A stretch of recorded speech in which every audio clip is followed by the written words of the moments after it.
우리는 믿음 생활하면서 하나님의 뜻이 무엇인지 모르겠어요. 이렇게 이제 할 때가 있어요. 목사님 기도해 주세요. 제가 이제 부흥집회에 나가면은 상담하는 분들이 말씀하셔요. 뭘 위해 기도해 드릴까요? 저는 꼭 물어봐요, 주제를. 뭐 그러잖아요. 목사님 기도해 주세요. 무슨 기도할까요? 그냥 아무거나 기도해 주세요. 그러면 아무렇게나 기도하죠. 그런 기도는 없는 거예요. 그러잖아요. 정확한 목표가 있어야 되잖아요. 우리가 어디 비행기를 타고 가더라도 어디로 가는지 표를 끊어야지. 표 끊은 사람한테 가서 비행기 주세요. 나 해외 나가요. 어디 가세요? 아무거나 주세요. 그러면 그거 말이 아니잖아.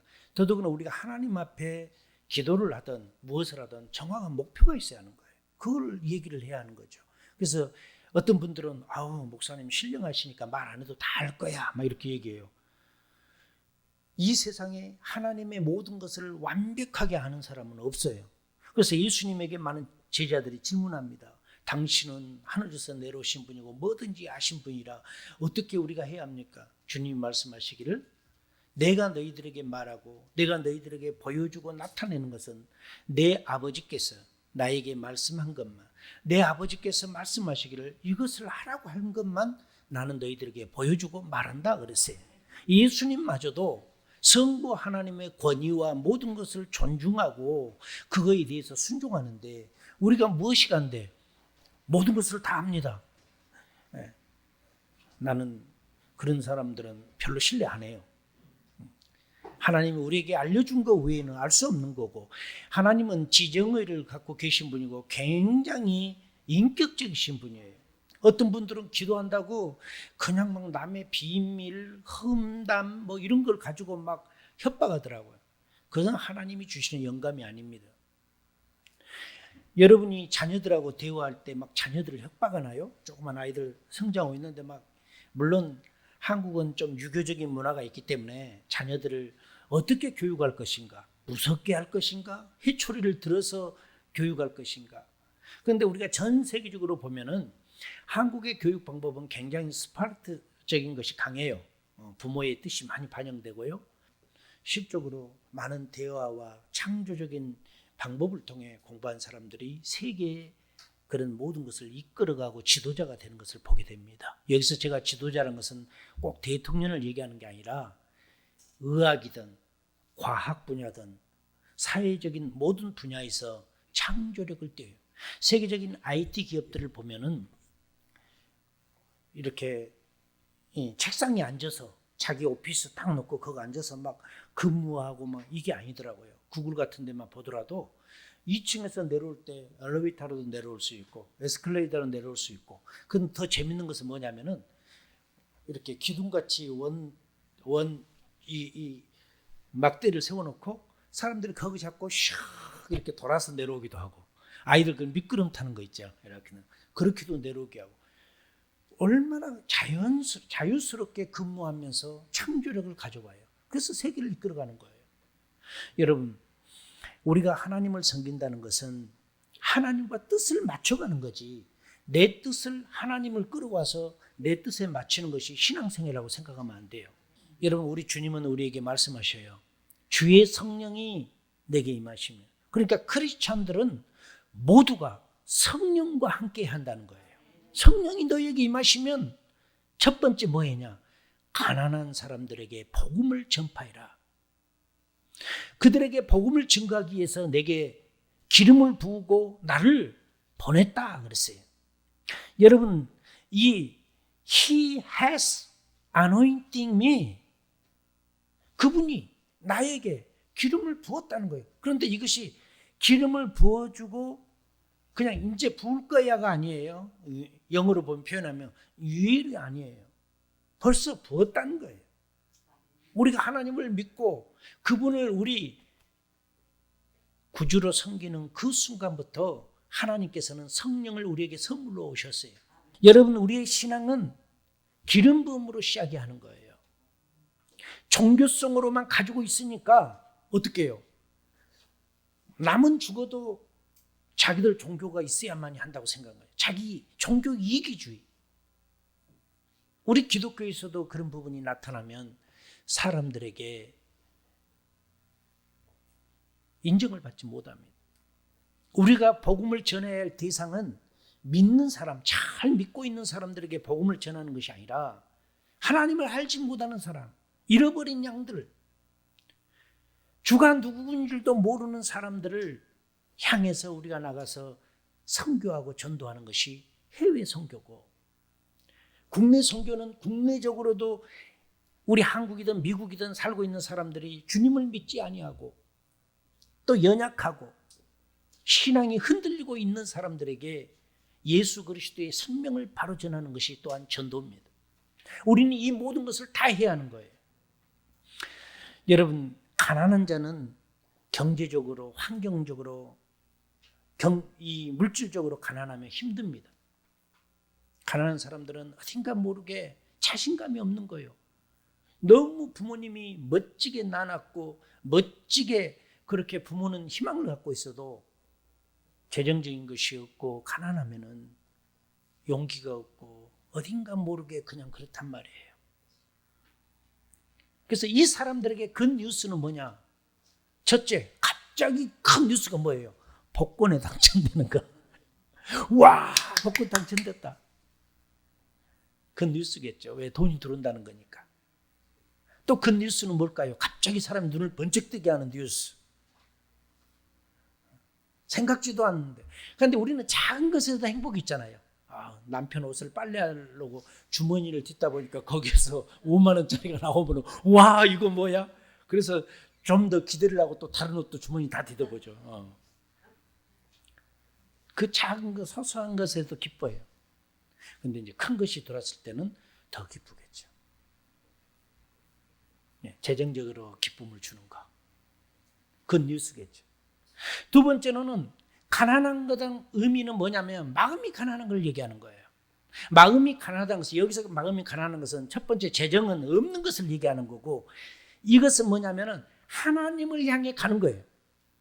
마음이 가난하기 때문에 예수님에 대해서 갈급해요. 나는 주님 때문에 목말라요. 나는 주님 때문에 배고파요. 나는 주님을 그리워해요. 나는 주님을 보고 싶어해요. 이런 것들이 전부, 이런 표현들이 주님을 향한 그 배고픔에 대한 외침이기 때문에 주님도 마음이 가난한 자는 복이 있나니 그러세요. 그런데 성경에는 육신적으로, 재정적으로 가난한 자는 복이 있나니 이 말이 없어요. 여러분, 우리 그거 아셔야 돼요. 기독교를 너무 유교적으로 이해를 하면은, 또 불교적으로 이해를 하면은 무소유. 그래서 그런 책도 나왔죠. 사람들이 보고는 저 스님을 존경합니다. 왜? 무소유니까. 원래 스님은 없잖아. 혼자 살잖아. 여러분, 중요한 것은요, 이 땅에 살 동안 우리가 맛있는 고기도 먹고 뭐 음식도 없고 몸에 좋다는 올게닉 뭐 푸드들 다 사서 먹어도요, 사람이 딱 생명이 끝나면 10일도 안 가요. 그러니까 장례식 그냥 10일 동안 안 놔두잖아. 아이고, 얼른 갖다 묻자. 여러분, 우리는 마음이 가난해야 합니다. 그래야 주님을 더 갈급히 하는 거예요. 우리가 목말라야 돼요. 주님, 나 주님 때문에 목말라요. 이거 굉장히 좋은 거예요. 우리 그 미국에서 이렇게 월십 하면은 영어로 그거 있잖아요. 예수님 목마릅니다. 주님 목마릅니다. 그런데 주님께서는 이 가난한 자에게 복음을 전하게 하시려고 나에게 기름을 부으셨다는 거예요. 그리고 나를 보내고, 두 번째는 포로된 자에게 자유를 주라고. 그러니까 기름 부음을 받아야만이 포로된 자에게 자유를 줄 수 있다는 거예요. 왜냐하면 기름 부음은 예수님의 다른 이름을 표현한 거고 예수님의 역사를 얘기하는 거예요. 우리는 성령에 대해서만 알아요. 성령 충만 받자 이렇게 하는데, 성령 충만은 외적으로 또 내면적으로 우리에게 와 계셔서 우리 마음에 생각을 주시고 우리를 이끌어 가신 분이지만, 기름 부음은 예수님의 사역을 나타내는 거예요. 그래서 기름 부음이, 한번 따라합시다. 예수님, 기름 부어 주세요. 우리의 뼛속까지 스며들게. 예. 우리 그 민스터리에서 제가 설교할 때, 은사는요, 혼적인 것과 육적인 것하고 관련이 있어요. 은사는. 그래서 병 고치는 은사, 기적을 행하는 거, 애언을 하는 거, 통역을 하는 거, 이런 은사들은 우리 육신이 건강할 때 나타나는 거예요.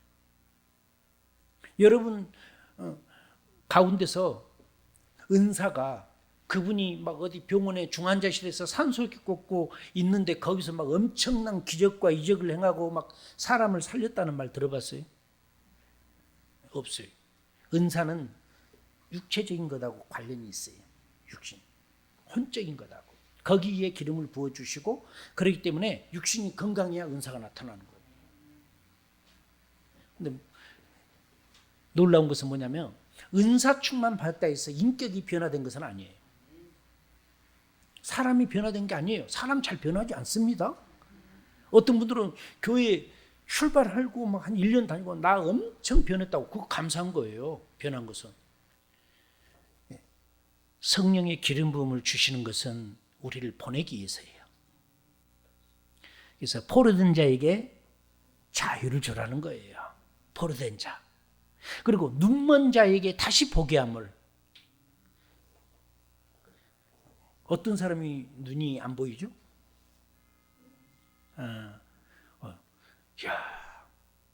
요즘 안경들도 많이 쓰시고 막, 나 아는 분도 백내장 수술한다고 그러시더라고. 그 시술이라고 하죠 요즘은. 그렇게. 그래서 어떤 목사님은 다초점 렌즈를 어떻게 눈 아파요? 눈에다가 그거 넣는데 막 너무 잘 보인다고, 막 어쩔 때는 너무 잘 보여갖고 막 이상하대. 좋아요. 원래 그분이 잘 보였든 안 보였든 세상은 존재했던 거예요. 우리가 못 봤을 뿐이지. 어쨌든 밝게 보다가 어두워지면 답답하죠. 우리 깜깜할 때 밖에 랜턴도 없이 밖에 어디 나가라 가면은 늘 다녔던 길이지만은 조심성 있게 가잖아요. 그런데 대낮에 가라 가면 다 보이니까 가는 거예요. 그러니까 보이는 것과 보이지 않는 차이가 엄청 많이 있는 거예요. 여러분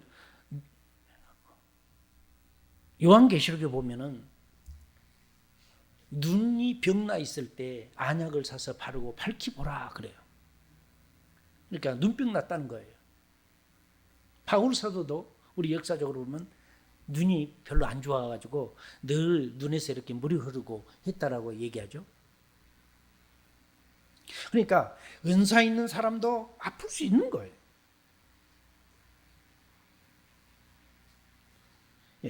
눈먼 사람에게 다시 보게 회복시키는 거. 문제는 육체적인 눈은 고칠 수 있어요. 요즘 의학이 많이 발달하고 하기 때문에 안경도 쓰고 도수도 올리고, 또 옛날에는 안경이 유리가 굉장히 두꺼워서 무거웠잖아요. 요즘은 압축을 잘 시켜가지고요, 그것에 비하면 뭐 정말 가볍다고 그래요. 또 뿐만이 아니라 렌즈도 끼고 뭐 다쪽점도 별거 다 나오잖아요. 얼마나 과학이 발달한지 몰라요. 여러분 우리 미국의 역사를 보면 미국의 한 대통령은 이가 아팠어. 이가. 그래서 이빨이 빠졌어. 너무 아프니까 이빨 뺐겠죠. 뺐는데요, 그 당시의 기술로는 지금처럼 뭐 임플란트를 하고 막 이런 게 없는 거야. 그래서 그 대통령은 나무를 깎아서 이빨 만들었어요. 미국 대통령이. 토마스 대통령인가? 그렇다니까요, 사실적으로. 그러니까 그것이 최고의 그 치과의 그 당시의 기술이었어요. 우리 한국은 그 당시 그런 것도 없었겠죠. 미국 대통령이 나무로 그렇게 잘, 물론 뭐 나무를 굉장히 세밀하게 했겠죠. 해가지고 이빨 대신 거기다 넣고 막 이렇게 하는 그런 거 있다니까요. 그런데 지금 누가 그렇게 합니까? 얼마나 지금 발달했습니까? 꿈도 꾸지 못한 일들이 현실이 일어납니다. 여러분 앞으로 몇 년 있으면 지금 테스트하고 있죠? 자동차가 날아다녀요. 비행기처럼. 이렇게 가다가 차 막히면 그냥 날개 피고 올라가서 가. 그래서 나는 한 가지 걱정이 되더라고. 그럼 교통경찰이 어떻게 따라갈까? 신호 위반을 어디다 했다고 말할까? 드론이라는 게 있습니다. 드론은 옛날에는 어디를 목표물을 정하고 특별히 군인들이 이제 전쟁이 있다든지 하면 그걸 폭격을 하는데, 옛날에는 사람이 직접 비행기를 몰고 가서 그렇게 했단 말이에요. 스위치를 탁 눌러서 미사일을 쏘고 했는데, 지금은 드론이라는 게 있어가지고 아예 아이들 게임한 것처럼 딱 이렇게 시스템에 돼 있어서 그거 보고 컴퓨터에서 하는 거예요. 드론을 띄우기도 하고. 어떻게 하면 조그맣게 만들어서 더 강력하게 할 것인가? 세상은 많이 변하고 있습니다. 육신의 눈은 약해지면 고치고 약도 있고 여러 가지 방법이 많이 나오고 있지만 영적인 눈이 어두워지면 이건 문제란 말이에요. 이것은 어디 가서 고칠 수가 없는 거예요. 안과에 가서 고칠 수 있는 게 아닙니다. 세상 병원에서 고칠 수 있는 게 아닙니다. 영적인 눈이 어두워지면 엘리 제사장 같은 사람이 되는 거예요. 여러분, 우리가 크리스찬이라고 말만 가지고 있지 영적으로 어두워서 소경처럼 살아서는 안 된다는 겁니다. 밝히 보고 예수님을 만나고 주님을 보고 성령의 기름 부음이 임함을 보고 성령의 기름 부음이 여러분과 우리의 삶 속에 가정과 여러분의 모든 직장과 삶의 역사 속에 성령의 기름 부음이 있기를 축복합니다. 하나님의 기름 부음이 없는 교회, 하나님의 기름 부음이 없는 성도, 하나님의 기름 부음이 없는 기독교, 그건 종교로 가는 거예요. 우리가 눈을 밝게 띄어야 합니다. 그리고 분별할 줄 알아야 합니다. 어떤 것이 옳은 건지 어떤 것이 잘못된 건지 분별하지 못하면 안 됩니다. 하나님께서 우리에게 기름을 부으시고 포로된 자에게 자유를 주라고 그랬어요. 포로돼. 어디에 포로됩니까? 첫째, 우리 경제적으로 포로되지 맙시다. 거기 포로되면 여러분 아무것도 할 수 없어요. 두 번째, 영적으로 포로되지 맙시다. 사랑하는 여러분, 우리가 마음에서부터 포로에서 자유 갖기를 축복합니다. 유교적인 사상, 사고, 과거에 배웠던 것, 과거에 가졌던 그 개인의 철학, 그것이 바로 무너뜨리기 힘드는 견고한 진입니다. 그 진, 넘어서지 않으려고 하는 진, 진이라는 뜻은 견고하게 만들어 놓은 산성을 얘기하는 거예요. 자존심, 내가 다 이해하지만 이것만큼은 내가 할 수 없어, 막 이런 자존심. 그 자존심이 당신의 남편보다 소중하냐? 당신의 아내보다 소중하냐? 당신의 자녀보다 소중하냐? 내가 이 산성을 무너지면 아이들이 행복하고 가족이 행복하고 내 주위에 있는 사람이 행복하다면 그것이 더 낫지 않냐? 사랑하는 여러분, 우리 이 포로는요, 누가 와서 나를 억압하는 것도 포로예요. 나를 사로잡아서 내 뜻대로 하지 못하게 하는 거. 그러나 성경에서 말씀한 이것은요, 그런 영적인 포로, 환경적인 포로, 철학적인 포로에서부터 자유함을 갖기를 축복합니다. 눌린 자를 자유롭게 하라고 했습니다.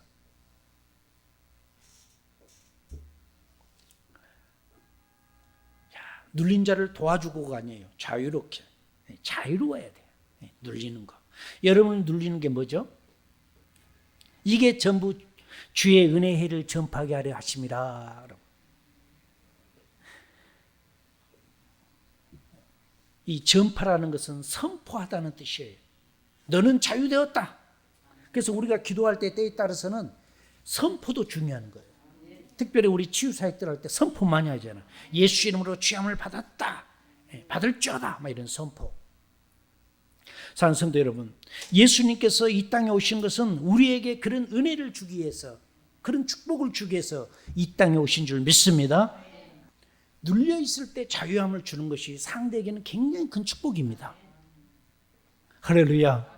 그래서 하나님께서 천사들을 사람의 모형으로 만들어서 변장시켜서 여러분에게 보여주셨어요. 그분이 누구예요? 오늘 여러분 옆에 있는 그 성도님이. 여기 봅시다. 천사님 감사합니다. 인사합시다.